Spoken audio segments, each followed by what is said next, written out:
Welcome back to another fabulous edition of Alopecia in Life. My name is Christine. Glad to have you with me as always. Today's vlog is devoted to all you parents out there who are raising kids with alopecia. And while I am not a parent, I will never pretend to have all the answers about how to raise a kid with alopecia. I do have a great mom, and I hope that I'm at least a semi-good example of what being a functioning adult looks like, living with alopecia.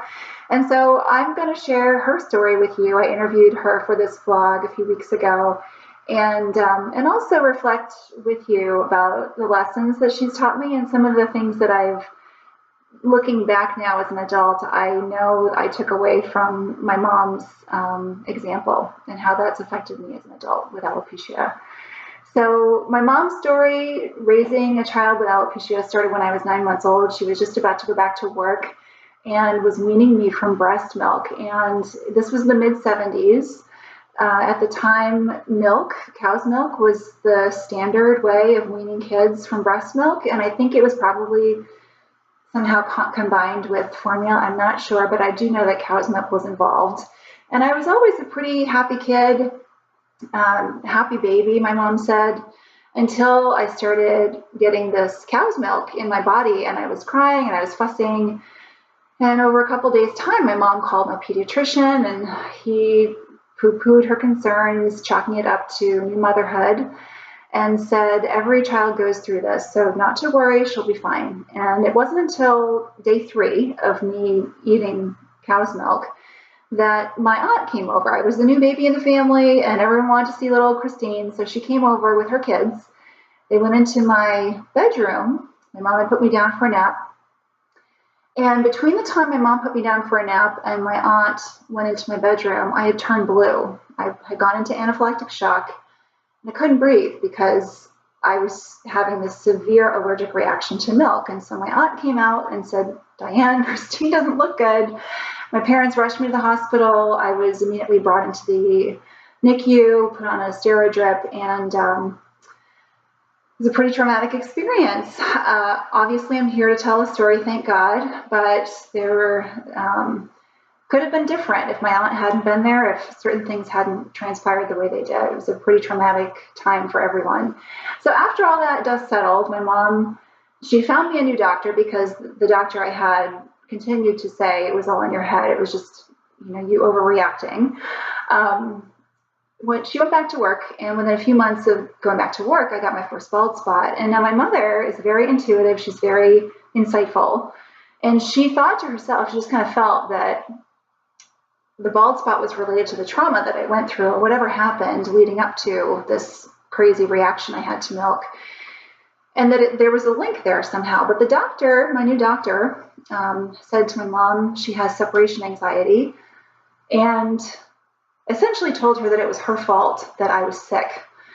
And so my mom, even though she's very intuitive and insightful, she wanted to trust this doctor. She wanted to do the right thing. And the very next day, she quit her job. She marched into her boss's office. She loved this job. She had been working there since she was just out of high school, and she quit. She was offered a promotion that day, and she turned it down completely, flatly. Didn't even discuss it with my dad. She just left her job and said, I need to be home with my daughter.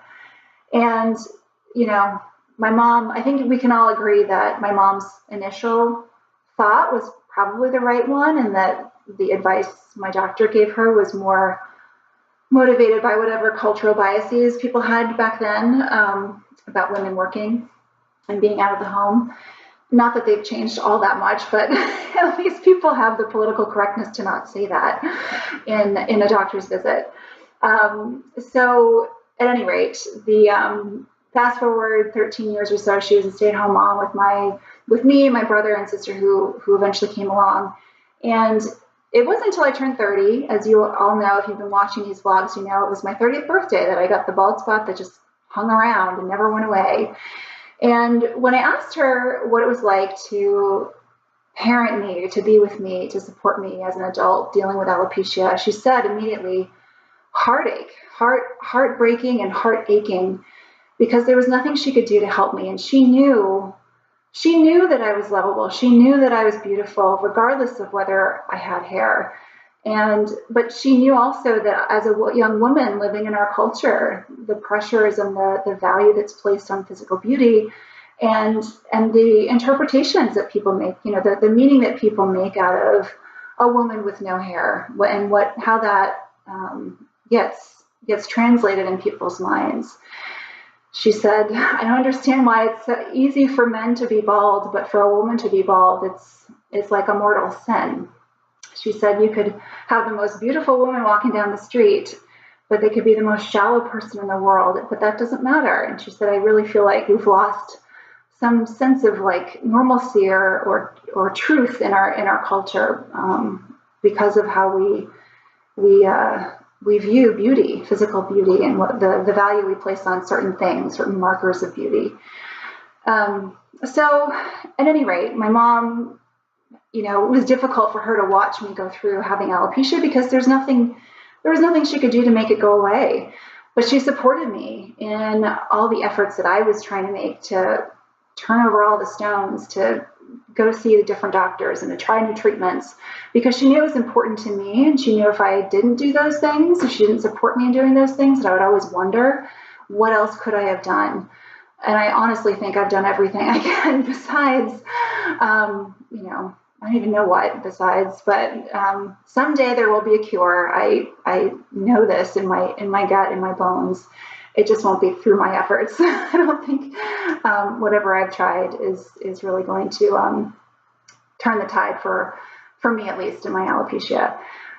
So my mom she said, I always knew you'd be okay, Christine, which was good to hear because I didn't quite think I'd be okay dealing with alopecia, but she always saw that I could be strong. And I really feel like that tenacity and the strength, the emotional strength that I found somehow dealing with losing my hair comes from my mom, because she has never wavered really in her own approach to problems in life. She's been the rock in our family. She is kind and strong and soft, as the situation demands. And she's just very versatile, down to earth, and able to find the humor and find the lightness, the brevity, when life gets really hard. And I think it's not just that I've turned to when I've needed those examples, but I think her example has taught me how to be that way in the world too. So the takeaways that I wanted to share with you that I think my mom would like to impart as well are that it's okay to trust your gut as a parent, because at the end of the day, you know your kid better than anybody. And don't let anyone tell you any different, because they're probably wrong, as you can see from the example I gave you with this doctor who said, don't worry, Diane, milk is fine for your daughter. So trust your gut, ask questions. It's okay to ask questions and go against the grain. Do the thing that nobody else wants you to do. If you feel as though it's the right thing, do that thing. And in the strength that you show your child in making a decision that you're strong in and you're unwavering in, that lets them know that you can be counted on. You're a reliable source of emotional support. And they also see that life doesn't make everyone crumble, that the problems that we get inflicted with in life or inflicted by in life don't cause us to break. Certainly some do, and it's okay to show vulnerability, obviously, when the situation calls for it or where you feel it, but also just being strong in what you know, and knowing your kid, knowing yourself, knowing your role as a parent in your child's life is incredibly important. And I think, too, the other thing that my mother definitely imparted to me is that I am lovable and beautiful regardless of whether or not I have hair. And I'm sure if you're watching this video, you can't even think or fathom feeling or thinking any differently than you do about your own child with alopecia. You can't see them any other way than just perfect as they are. And it's that perspective that is so powerful, that even though I definitely wavered in my own feelings about my worthiness and beauty as a woman with alopecia, my mother never did, never once. I mean, I can walk around her kitchen bald without my headscarf or without a wig or without a cap on, and like no big deal. We sit and we have breakfast and we have dinner, and I pop out of the shower when I'm visiting her, and I'm walking around without my hair on. It's no big deal. And being able to be with someone who is okay completely with how I am reminds me that I'm okay just the way I am. And so I think that's the greatest gift that you can give your kid, just letting them know that they're perfect just the way they are, with or without hair. So please comment if you have anything you'd like to share about these thoughts. Please also visit my blog at alopecianlife.wordpress.com and sign up for my mailing list. And please also remember that there is a lot of life to live and a lot of love to give, even when you don't have hair. Thank you so much for joining me, and I will see you next time. Bye-bye.